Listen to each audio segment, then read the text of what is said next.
सुप्रभात बच्चों। आज हम अर्थ के आधार पर वाक्य के भेद के बारे में पढ़ेंगे। बच्चों, अर्थ के आधार पर वाक्य के 8 भेद होते हैं। पहला विधानवाचक, दूसरा निषेधवाचक, तीसरा प्रश्नवाचक, चौथा आज्ञावाचक, पांचवा इच्छावाचक, छठवां विस्मयादिवाचक, सातवां संदेहवाचक और आठवां संकेतवाचक। आज हम सबसे पहले विधानवाचक वाक्य के बारे में पढ़ेंगे। विधानवाचक वाक्य उस वाक्य को कहते हैं जिसमें कार्य के होने की निश्चितता का पता चलता है।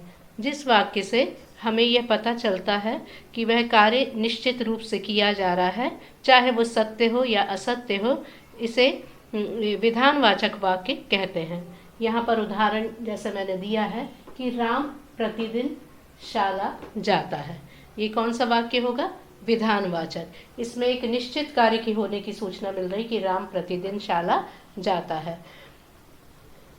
4 दिन से लगातार वर्षा हो रही है ना। इससे एक निश्चित पता पड़ता है कि वर्षा हो रही है 4 दिन से लगातार। ये सारे वाक्य जो हैं वो विधानवाचक वाक्य कहलाएंगे, जिससे कार्य के होने की निश्चितता की सूचना मिलती है।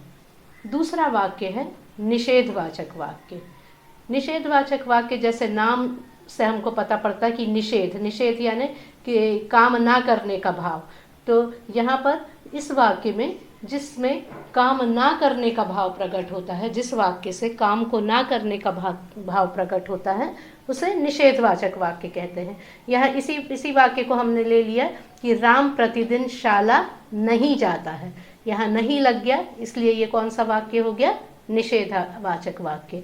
मैं शाला नहीं जाता हूँ, मैं इस काम को नहीं करूँगा। जहाँ नहीं और ना का प्रयोग हो, वो वाक्य कैसे कहलाते हैं? निषेधवाचक वाक्य कहलाते हैं, जिससे कार्य को ना करने का बोध प्रकट हो। तीसरा जो है वो है प्रश्नवाचक वाक्य। हम सब जानते हैं कि प्रश्नवाचक में यदि किसी प्रश्न का भाव प्रकट हो, जिस वाक्य से किसी प्रश्न का भाव प्रकट हो, जैसे यहाँ पर यही वाक्य को हमने ले लिया था कि राम प्रतिदिन शाला जाता है। यदि हम इसको प्रश्नवाचक वाक्य के द्वारा हम पूछेंगे तो हम इसको हम ये बोलेंगे कि क्या राम प्रतिदिन शाला जाता है। और यहाँ पर क्या रहेगा? क्वेश्चन मार्क का चिन्ह आ जाएगा। हमने पूछा क्या राम प्रतिदिन शाला जाता है, और यहाँ क्वेश्चन मार्क का चिन्ह आया, तो वो क्या कहलाएगा?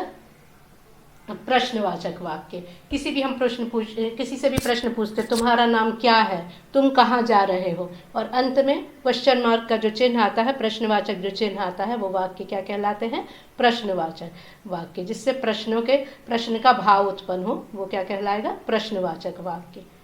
चौथा प्रकार है अर्थ के आधार पर वाक्य के भेद का, आज्ञावाचक वाक्य।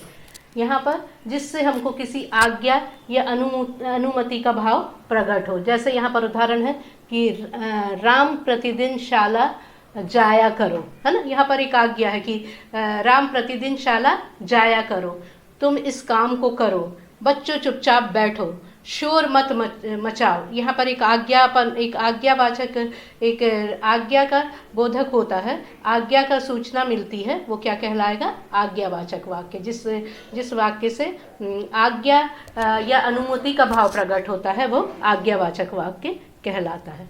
तो बच्चों, आज हमने अर्थ के आधार पर 4 भेद पढ़े। अर्थ के आधार पर वाक्य के 4 भेद पढ़े। विधानवाचक वाक्य जिसमें कार्य के होने की निश्चितता की सूचना मिलती है, निषेधवाचक जिससे काम ना करने का भाव उत्पन्न होता है, प्रश्नवाचक जिसमें प्रश्न का भाव उत्पन्न होता है, और आज्ञावाचक जिस वाक्य में आज्ञा या अनुमति का भाव उत्पन्न होता है, उसे आज्ञावाचक वाक्य कहते हैं। आज हम यही 4 पढ़ेंगे। ये आपको चारों समझ में आ गए होंगे। अगले जो 4 हैं उसको हम अगली क्लास में पढ़ेंगे।